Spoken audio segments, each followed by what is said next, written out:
नमस्कार बंधुरा दियास कुकिंग चैनेले आपनादेर सबाइके स्वागत जानाच्छि। आजके अनेक दिन पर आमी तुम्हादेर साथे एकटा रान्नार रेसिपि निये एसेछि, तो सेटाई तुम्हादेर साथे आजके शेयर करब।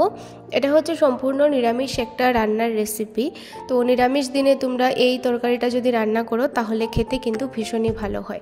আর এটা রান্না করতে এমন বেশি কিছু মানে জিনিসেরও প্রয়োজন হয় না, খুব তাড়াতাড়ি এটা বানানো সম্ভব।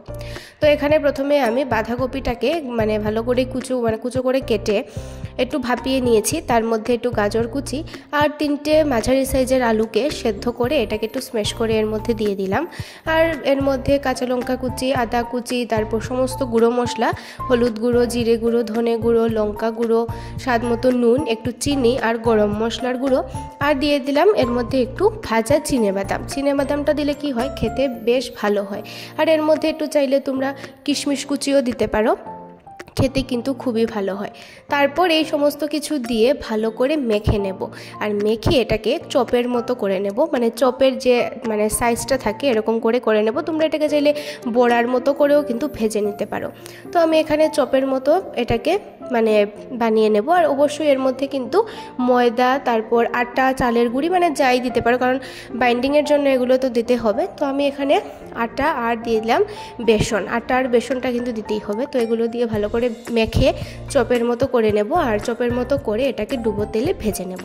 আমি এখানে সর্ষের তেলেই ভাজছি, তোমরা চাইলে সাদা তেলেও ভাজতে পারো, মানে যে সর্ষের তেল থাকলে সর্ষের তেল, সাদা তেল থাকলে সাদা তেল, মানে যে কোনো তেলেই ভেজে নিলেই হবে। তো এবারে ভালো করে একটু উল্টিয়ে পাল্টিয়ে লাল লাল করে চপের মতো করে এগুলোকে ভেজে নিলাম। আর ভেজে তারপর তেল থেকে তুলে নিচ্ছি। এবারে তরকারিটা রাঁধতে হবে। তো কড়াইতে আমি দিয়ে দিলাম একটু তেল তো ছিলই, তার মধ্যে আর একটু পরিমাণে সর্ষের তেল দিয়ে তেলটা গরম হয়ে যাবার পর 2টো তেজপাতা আর কিছু গোটা গরম মশলা দিয়ে দিলাম তেলে। এবারে ভালো করে একটু ভেজে এর মধ্যে আদা আর কাঁচা লঙ্কা বাটা দিয়ে দিলাম। আদা আর কাঁচা লঙ্কাটাকেও একটু ভেজে নিলাম। ভেজে তার মধ্যে গুঁড়ো মশলাগুলো দিয়ে দিলাম, মানে যে গুঁড়ো মশলা আমি মানে মাখানোর সময় দিয়েছিলাম সেই সমস্ত গুঁড়ো মশলাই আবার এর মধ্যে দিয়ে দিচ্ছি। এই যেমন হলুদ গুঁড়ো, জিরে গুঁড়ো, ধনে গুঁড়ো, লঙ্কা গুঁড়ো, স্বাদ মতো নুন, চিনি, গরম মশলা, এগুলো দিয়ে ভালো করে একটু জল দিয়ে মশলাটাকে ভেজে নিতে হবে।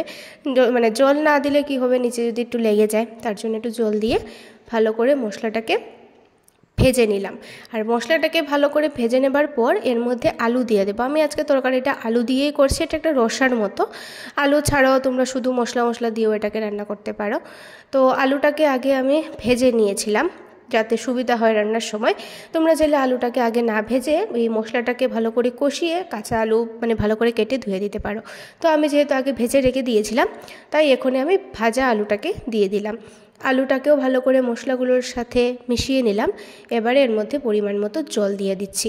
আমি এখানে নর্মাল ঠান্ডা জলই দিচ্ছি, গরম জলটা দিতে পারো। গরম জল দিলে তরকারিটা একটু মানে তাড়াতাড়ি ফুটে যাবে। তো আমি এখানে নর্মাল ঠান্ডা জলই দিয়ে দিলাম। ভালো করে এবারে মানে ফুটার পর তরকারিটা এর মধ্যে একটু গরম মশলার গুঁড়ো দিয়ে দিলাম। আর গরম মশলার গুঁড়ো দিয়ে এর মধ্যে আমি এই চপগুলো দিয়ে দিচ্ছি, মানে একদম ঠিক নামানোর আগেই চপটা দিতে হবে, না হলে কি হবে, ভেঙে যেতে পারে, কারণ চপগুলো তো একটু নরমই হয়েছে। তো একদম দিয়ে একটু জাস্ট ফুটিয়েই নামিয়ে নিতে হবে। তো রেডি আমাদের আজকে নিরামিষ একটা তরকারিটা। তো তরকারিটার রেসিপি কীরকম লাগলো ভালো মানে জানিও আমাকে কমেন্ট করে। আর বাড়িতে তোমরা অবশ্যই এটা ট্রাই করো।